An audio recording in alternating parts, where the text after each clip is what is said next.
This channel does not promote or promotion any illegal activities. All content provided by this channel is meant only for educational purpose only.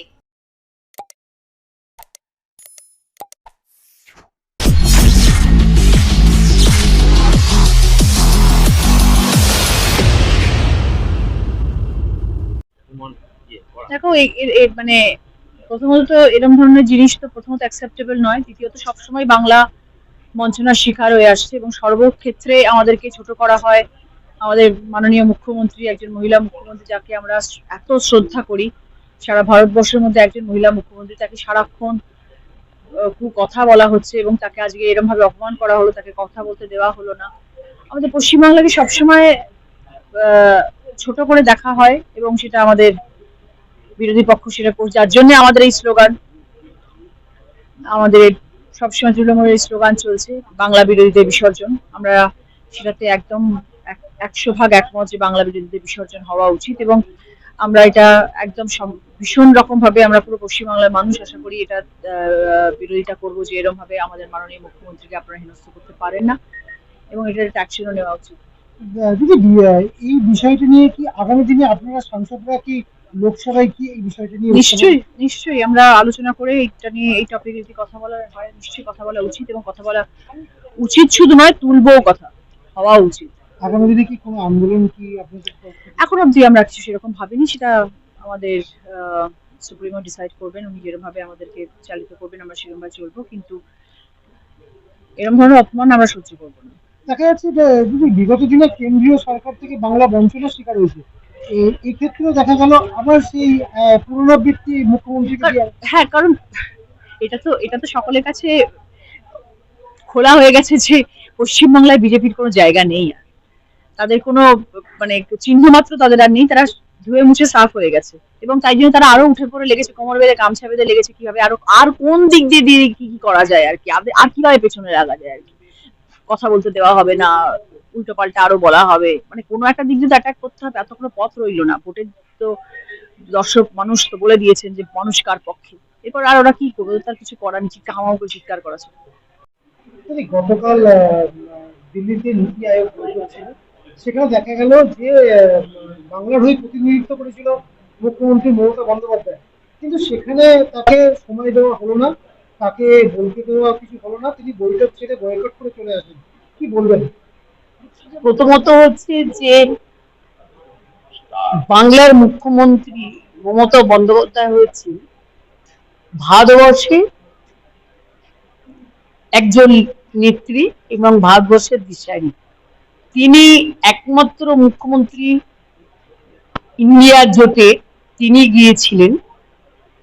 তিনি যখন বলছিলেন যে বাংলাকে যেভাবে এই বাজেটে বঞ্চনা করা হয়েছে, শুধু বাজেট নয়, তার আগে থেকেই বাংলাকে বঞ্চনা করছে, যেখানে বিজেপি শাসিত রাজ্য আছে সেখানে একদম উজাড় করে দিয়ে দিচ্ছে, আর যেখানে বাংলায় মুখ্যমন্ত্রী মমতা বন্দ্যোপাধ্যায় আছে এবং অন্যান্য জায়গায় যারা আছে তাদের বেসিক্যালি বাংলাকে বঞ্চনা, সেটা তো বলবি। একজন মুখ্যমন্ত্রী কি বলবেন, তিনি তো বাংলার বঞ্চনার কথাই বলবেন। তার যখন বঞ্চনার কথা বলছিলেন সেটা তারা সহ্য করতে পারছিলেন না, তারা সেটা দেখতে পাচ্ছেন যে মমতা বন্দ্যোপাধ্যায় বললে সারা ভারতবর্ষের মানুষের কাছে পৌঁছে যাচ্ছে, তাই তারা মাইক বন্ধ করে দিয়েছে। কিন্তু মমতা বন্দ্যোপাধ্যায়কে ওই মাইক টাইক বন্ধ করে মানে বিগত দিনেও থামানো যায়নি, আর আগামী দিনেও মমতা বন্দ্যোপাধ্যায়কে থামানো যাবে না। মমতা বন্দ্যোপাধ্যায় যে বাংলাকে যে বঞ্চনার আওয়াজ, সে আওয়াজ মমতা বন্দ্যোপাধ্যায় দিয়ে যাবে, এটা কারোর ক্ষমতা নেই বন্ধ করার।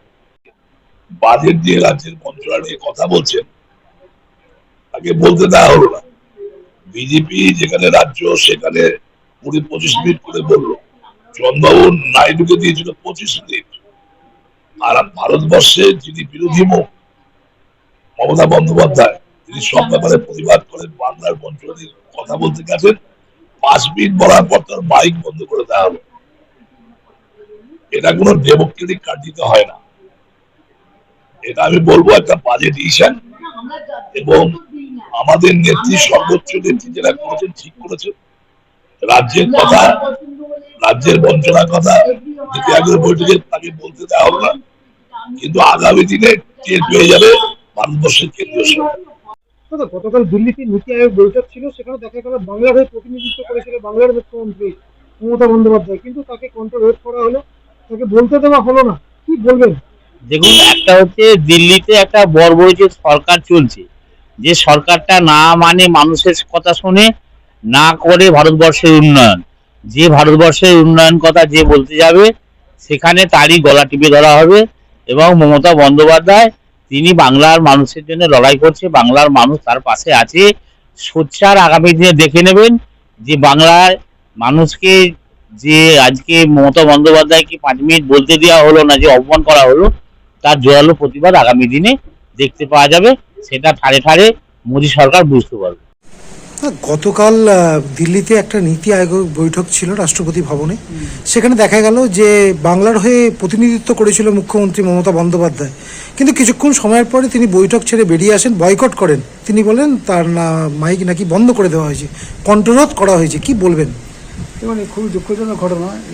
এইভাবে দেখেছি যখন আমাদের পশ্চিম বাংলা থেকে যখন নেতৃত্ব কোনো আমাদের দলের পক্ষ থেকে বলুন, সরকারের পক্ষ থেকে বলুন, কোনো কথা বলতে যান, সেখানে দেখা গেছে যে আজকে যে বর্তমান যে ভারতবর্ষের যে সরকার, তারা তার সঙ্গে অসহযোগিতা করেন। খুব অত্যন্ত অপমানজনক কাজ করেছেন। এটা আমাদের পক্ষে খুবই লজ্জাজনক বিষয় যে একটা ভারতবর্ষ, আমাদের পশ্চিমবাংলার মুখ্যমন্ত্রী তার কেবলমাত্র 5 মিনিট বলার সুযোগ পেয়েছেন, তারপরেই তাকে এমনভাবে ইঙ্গিত করা হয়েছে যে বক্তব্য থামানোর জন্যে। খুবই দুঃখজনক ঘটনা এবং আমরা এর তীব্র নিন্দা করি এই ধরনের ঘটনার জন্য। গতকাল দিল্লিতে নীতি আয়োগ বৈঠক ছিল, সেখানে দেখা গেল যে বাংলার হয়ে প্রতিনিধিত্ব করেছিল মুখ্যমন্ত্রী মমতা বন্দ্যোপাধ্যায়, কিন্তু তাকে বলার সুযোগ দেওয়া হলো না, তাকে মাইক বন্ধ করে দেওয়া হলো। কি বলবেন? নক্কারজনক, ধিক্কার জানাবার কোনো ভাষা নেই ওদের এই কালচার। এবং সবাই বয়কট করে।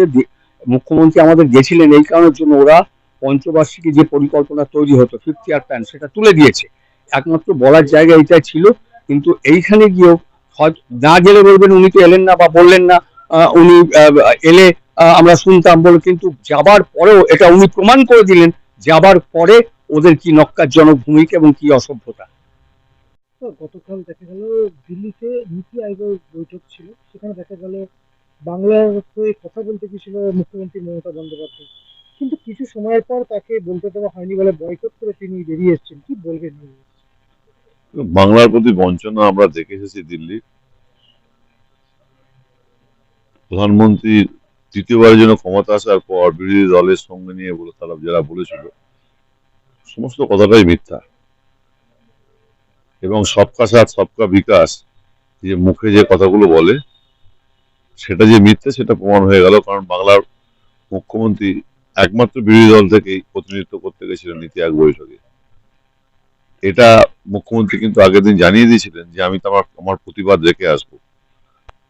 সেই জন্য পরিকল্পিতভাবে বাংলার মানুষকে ছোট করার জন্য মুখ্যমন্ত্রী তার প্রতিবাদ করেছেন, এবং সেই প্রতিবাদ স্বরূপ মুখ্যমন্ত্রী দিল্লিটা বয়কট করেছেন।